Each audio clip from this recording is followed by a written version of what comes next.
Okay, leo tena katika Wakitaa OG tunakuja kudiscuss issue ya mapenzi baada ya kuangalia mahusiano yalivyokwenda mpaka watu kukutana, walitamaniana, ndio baada ya muda wakajengana kuja kukuta kwamba wanapendana kweli. So leo tuko hapa kujadili issue moja baada ya kuwa kwenye mahusiano ya muda fulani. Of course ulikuwa unamtamani, leo mmekuja kutengeneza kitu kinaitwa mapenzi. So baada ya mahusiano yanafuata mapenzi. Mapenzi yanakuwa vipi au inakuwa kwaje sasa hapo sasa yule mpenzi wangu, yule mtu wangu, hapo ndo umeingia kwenye 18 za mtu labda alikuwa yeye kakutamani tu. Unaelewa? Ndio. Maana mapenzi ni nini? Ni kitu gani? Mimi sijui, sasa mimi nimeshawaletea jiko hilo hapo. Sawa. Watakataga hapo tupike. Okay. Aha. Mapenzi kama jinsi ambavyo tumezungumza, hayaanzi mapenzi pasipo kuanza na mahusiano. Ina maana mkishaingia kwenye mapenzi, ina maana mahusiano, hisia zenu mzifanya ziende pamoja. Maana nasema kwamba mnakuwa kama mwili mmoja. Mtashare kila kitu. Yaani vitu vingi kabisa mtashare. Mpaka kimwili mtashare. Ndio.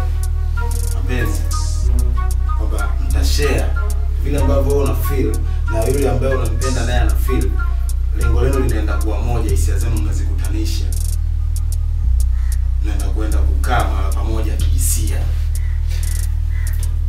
Yale ndo mapenzi. Mapenzi ni lazima mshare kwa hisia. Lazima. Baba, mama inakuwaje hapo? Yaani kushare kihisia. Wewe uko umefika mbali. Baba mama uko mbali. Wewe uko mpaka baba mama. Kuna mapenzi ya baba, mapenzi ya mama, mapenzi ya mtoto na baba. Hapo nimekuelewa sasa. Yes, ndio nilikuwa naongelea hiyo. Sasa hapo kuna mapenzi ya yaani kwenye love tunaongelea mapenzi ya aina mbili. Yes. Mtu aanze kwanza na haya paswa kichwa. Kwa sababu hapa paswa kichwa anakuja kujenga familia. Mapenzi ya ex, mapenzi ya ex haya pre love. Yeah, pre love. Okay. Pre love no more. Kwani mapenzi ni hatua ya pili? Pre love. Yaani pre form 1 ni form 1, ila unaandaliwa kwenda form 1. Yaani maana utasoma vitu vya form 1.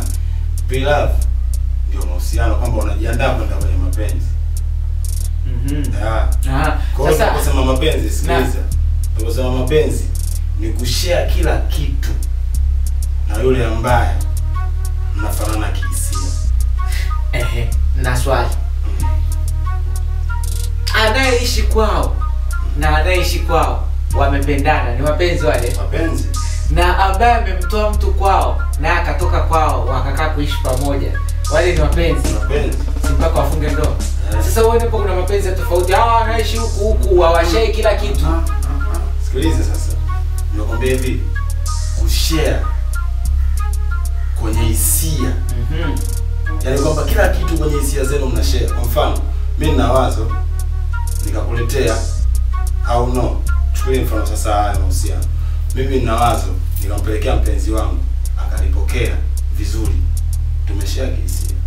Kwamba ushauri wangu naona kwamba nikitaka ushauri mzuri, nikimfuata huyu ambaye nashare naye vitu vingi sana kihisia, pengine wazo langu ataliona liko sawa. Yaani tutafanana. Pengine mimi nitakuwa kama nimemstua tunaye kwa nawaza kama mimi. Lakini wako watu kwenye mapenzi na hawashare kila kitu. Sasa hayo sio mapenzi ambayo tunazungumzia. Lakini yapo kila kitu duniani kipo. Yapo, lakini wanaishi kwa kanuni. Maana yake anaanza kusema kwamba sisi ni wapenzi, ila kwa sababu bado hatujafunga ndoa, mpaka tukifunga ndoa tunaweza tukashare vingine. Kwa hiyo tunashare kwa mipaka. Na ile ni nzuri, na hata wazee wetu wa zamani walikuwa wanatumia hivi, na ndio maana walikuwa wana survive.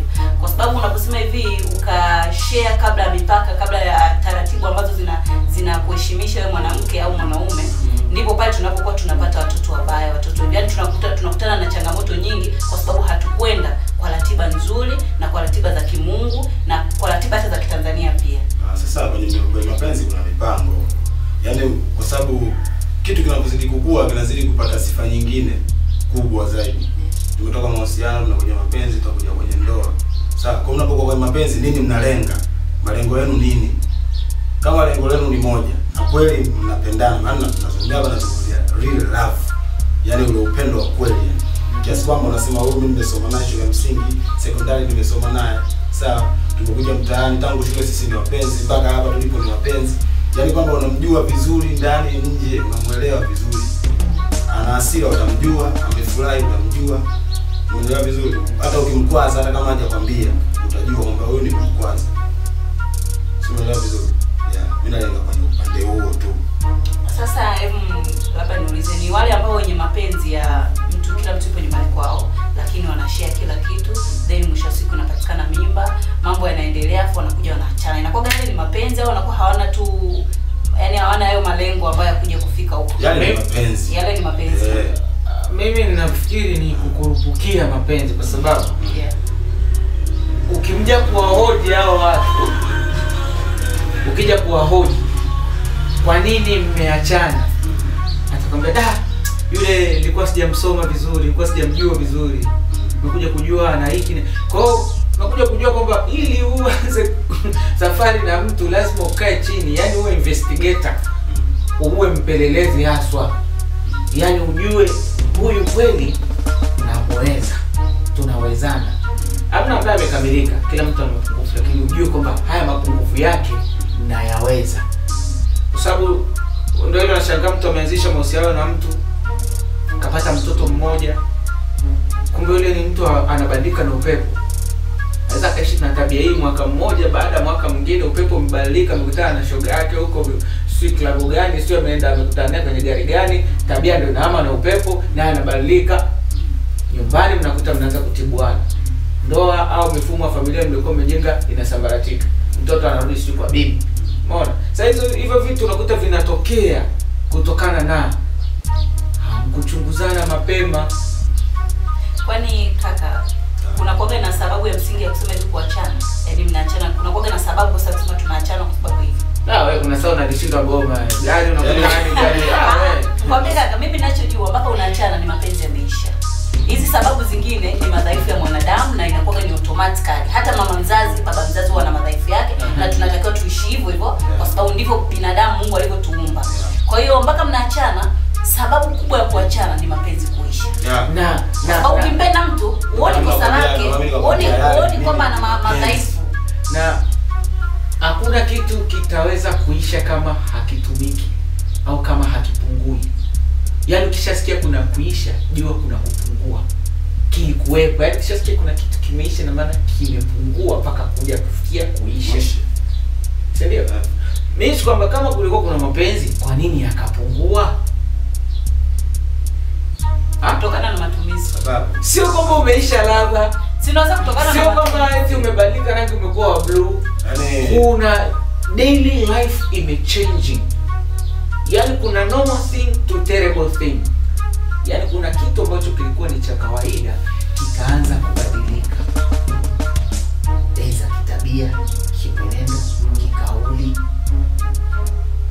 Hivi vitu ni vidogo, sema sisi tunavipuuzia. Lakini kila kwa mfano, sababu. kwa mfano, wewe na mke nyumbani. Majibu yenu mmezoea kujibizana kawaida. Hata akiwa na stress kazini, akaja nyumbani, akakujibu jibu ambalo likakupa maswali. Huyu kwa nini amejibu hivi? Haitakiwi kukaa kimya. You have to ask. Vipi? Hilo jibu limetokea wapi? Basi kuelewe. Tangu lini yani? Na tena utilie mikazo kwa sababu ukizembea litakuja jibu tena siku nyingine kama hilo. Kwa sababu uzembe sisi tunauanzishaga huku chini kwenye mizizi, yani tunda likiwa dogo. Na kuna vitu tunavifumbia macho ambavyo vinakuja kusababisha ugonjwa kwenye mahusiano. Kwenye mapenzi. Unasikia, ngoja nikwambie kitu, sawa? Ndio. Mapenzi, tunaposema mapenzi lazima kwanza hawa watu namna gani wamekutana. Na lazima mmoja akazidi mmoja akapungua. Lazima mmoja atazidi mapenzi, mwingine atapungua. Sasa hapo kwenye kupungua namna gani? Yaani wewe kwa mfano unamfuata sasa hivi mpenzi wako labda alikuwa ulikuwa mahusiano naye na unamfuata.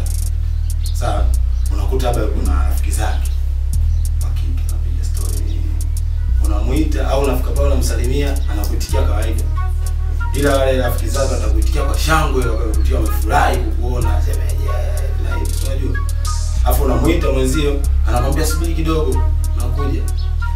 Unakaa pembeni unasikilizia, unasikia kabisa wenzake anamwambia si wewe ndio kumsikilize shemeji unaitwa. Mbona hivyo? Unaenda kumsikilize mwenzio, mbona unaongea au sio kama hizo. Alafu wewe pale umekaa unamsubiri anajibebisha. Unamsubiri aje ndio unamuona yule hapa naye. Leo unasema na deka. Unadeka. Kesho akimkuta Amina na namba yako zinanuka. Huyo ni mpenzi wako. Hiyo tasikiti. Huyo ni mpenzi wako. Alafu mnafanikiwa mnaenda mnaishi pamoja. Dunia ina njia nyingi sana. Oya, njia za mtaa wa kitaa.